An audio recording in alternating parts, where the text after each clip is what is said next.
Somehow, I'm still here. The last few months have felt like years. Like every time I catch my breath, life remembers something else it forgot to put on my shoulders. Bills, family, love, heartbreak, questions with no answers, people with too many options and not enough truth.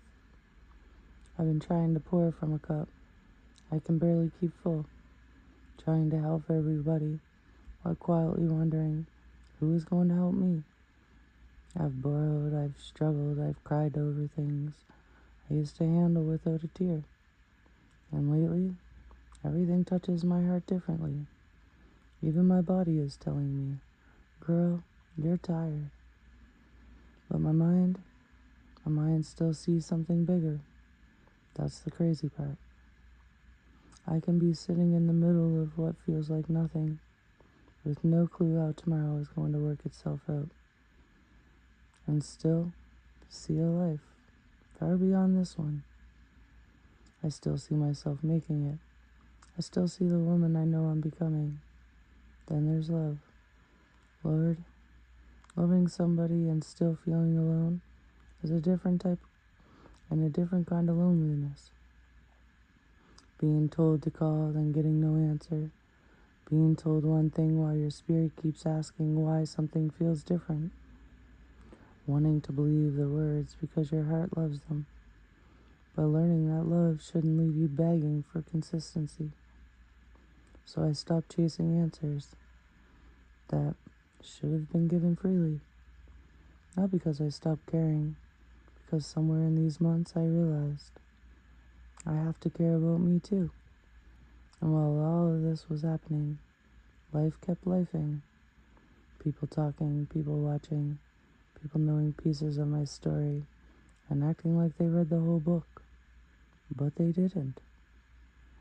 They don't know how many nights I sat alone, how many times I figured it out with almost nothing, how many tears hit my face before anybody saw my smile.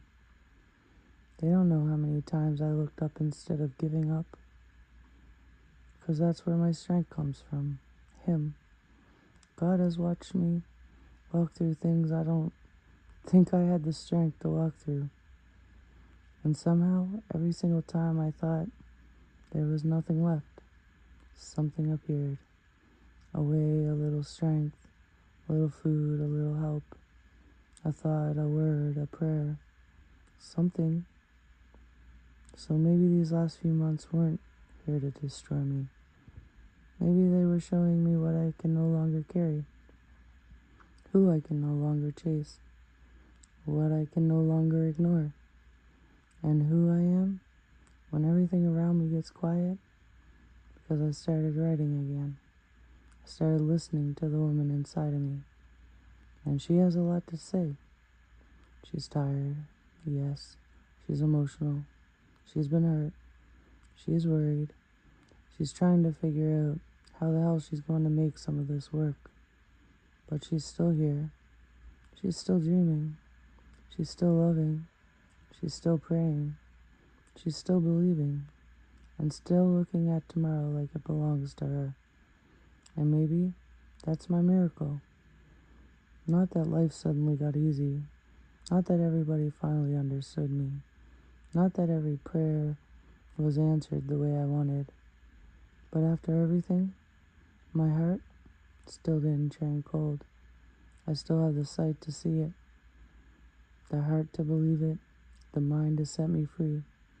And the air that blows around me is still the air I breathe. So I breathe. I write.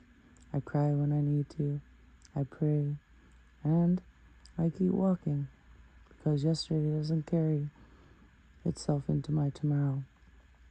And if these last few months were meant to bury me, they forgot something. I have roots, and roots don't die just because the storm shakes the tree. Sometimes they grow deeper, and by the grace of Him, so did I.